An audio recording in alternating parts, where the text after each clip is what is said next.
So stay with us right here on Sunrise as we continue this Friday morning. Now we zone in on a conversation, of course, about the future of the alliance between the African National Congress, COSATU and SACP. On the line, especially with the general elections, election conference around the corner. Now, the recent cabinet reshuffle ruffled some furthers even more with the alliance and the SACP saying that this was nothing less than an attack on the party. This morning, we take a look at the importance of the alliance and how will it affect the future of politics in the country.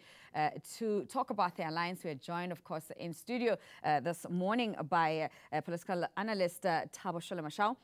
We had invited the SACP as well. Spokesperson Alex Mashilo was confirmed to be joining us this morning, but unfortunately, it doesn't look like that is going to happen. Thabo, thanks for joining us this morning. I'm just going to run through some of the headlines, following Tuesday's as an announcement, like Tripartite Alliance is dead. Tripartite Alliance now on the brink of disintegration. The brink of disintegration after Blades X. It's like it has collapsed. More feathers ruffled. That's it. It's like dying SACP should get into bed with EFF. Some even said. This is according to SAFTU. It's not looking good at all. It's not looking good, but it's never looked good. Particularly after we attained our freedom and liberation in 1994, cracks started showing, because you'd remember that the common enemy prior to liberation was this huge monster called apartheid.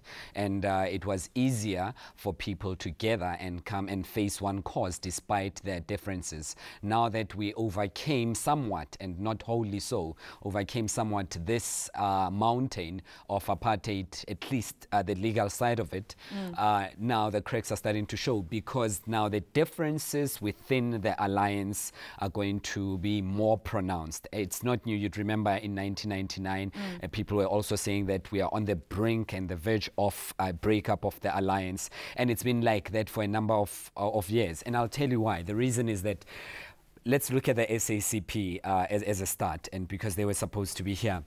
They would then prescribe the ideology to Marxist-Leninism, and which would be in contradiction to a number of existing influences, political ideologies within the ANC.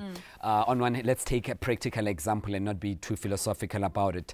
The issue of privatization, for one, they would be vehemently opposed to it. They would then, like they did in 1999, push the banks and institutions to give out loans to the poor and so on, whilst on one hand the government, through its fiscal policies and various regulations, had to put into place systems that would then protect the economy of the country from various vulnerabilities.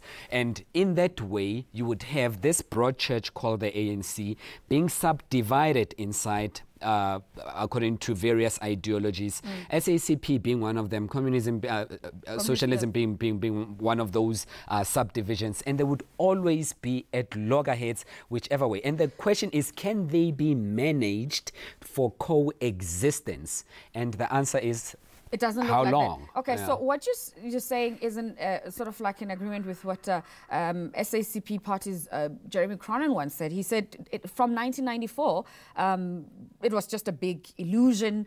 Basically, the struggle was over, and in terms of like going forward and the things that they agreed on, it doesn't look like there was an alignment of some sort. And to be honest, and I suspect that if a number of leaders were honest and were frank about this issue and transparent, they would tell you that the alliance in most instances existed at national level more than anywhere else. So meaning that it lacked the grassroots grasp of issues on the ground. And a number of politicians on the ground would tell you that the alliance only existed at national level. Even at national level, it was very much troubled at the time, because there was contestation, particularly when coming to macroeconomic issues. On one hand, they would say, listen, we as regards to inflation targeting, this is our view. On one hand, the ANC is saying we have a responsibility to a broader mass of South Africans, and we need to look after all of them. But again, internal contestations would then also influence the alliance. It's not just on ideology. Factional battles, we'd remember that leading to 2007 yeah, the in line, Polokwane. yeah. Okay, so obviously the feeling was that President Thabo Mbeki was marginalized by both COSATU and SACP Or around he marginalized them. Yeah. They would well, say. depending on, yeah, they exactly. would say. Yeah. So obviously, where we are now, the tables have sort of turned. And such is the nature of factional politics, because my enemy's enemy is your friend, and so on. And it cannot be that our common ground is, our relationship is based on a common enemy. We can't have anything going for ourselves without a common enemy. So it just shows you that now that Polokwane was out of the way and the enemy was dealt with and removed from power, what do we have in common? And our relationship is then exposed. And once that is exposed, we know that they had thought that it would become cozier.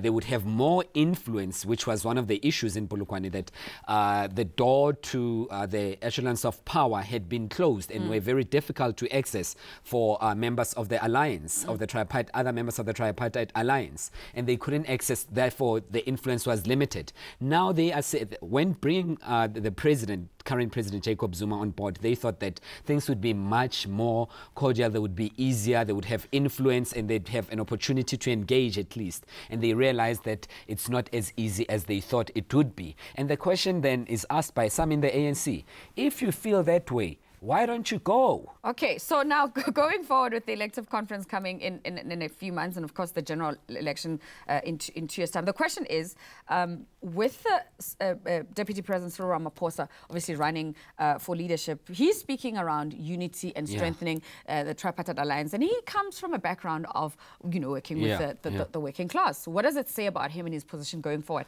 with this relationship? President Jacob Zuma was also preaching the very same in 2007, leading to Polokwane. He was preaching the unity of the alliance, and the alliance was behind him. Alliance members, Mr. Zwelinzima Vavi, Dr. Bladin Zimande, they were strongly behind the president who was preaching unity prior to 2007 in Polokwane. Equally so, what Mr. Ramaphosa is saying, is it strategic or perhaps tactical for him to preach unity and to get the support that he needs to get into power? Perhaps his tune will change once he's on that seat. Or is it truly genuine what he says, and he means it because he feels that the future of the ANC is highly dependent on the unity amongst the Tripartite Alliance members?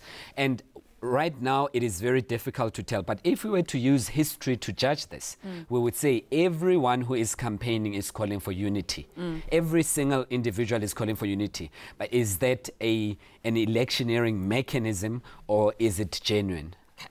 So let's talk about the happening events that happened this past Tuesday with the reshuffling, obviously with the axing of Bladin Zimande, former higher education minister from the SACP. Was that the final nail in the coffin of this relationship? I doubt it. There's a song called "Neither One of Us Wants to Be the First to Say Goodbye."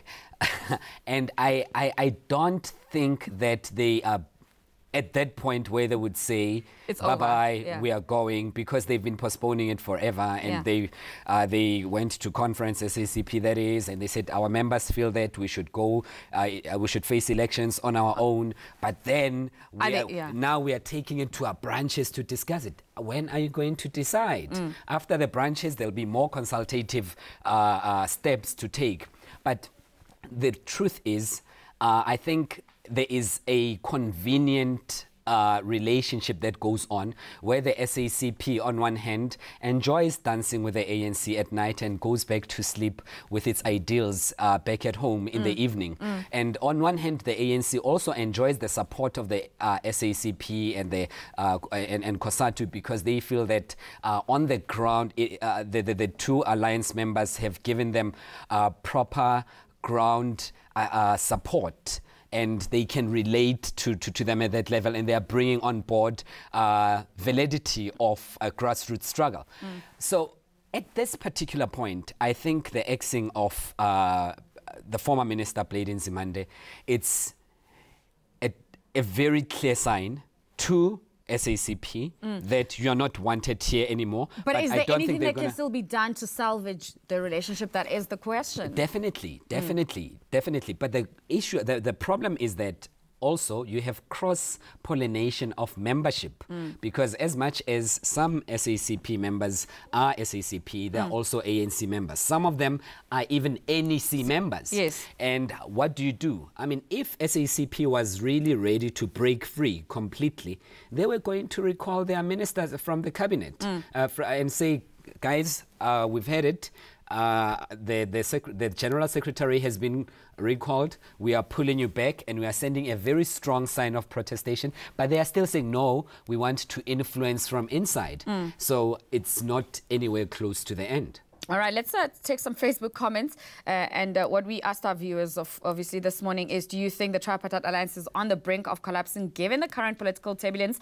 And these are the thoughts coming through from our viewers this morning. Pitso Rampo saying loyal members of the SACP and COSATU are being sold to the ANC to be killed, and the ANC itself is killing its loyal members. There is no future in the so-called alliance. Tumisang Moyo say, I seem to think civil war is about to break out, and I could be wrong. We have done everything that prepares for civil war as a country. If you take a look at previous African countries that had civil war, we are following their every step with that. And then Padi Bukhoshi saying, since we heading to the polls in 2019, it's just came to my thoughts that we might have a civil war, which is caused by Zuma and the ANC. Remember, the ANC belongs to Zuma, not the nation, not votes.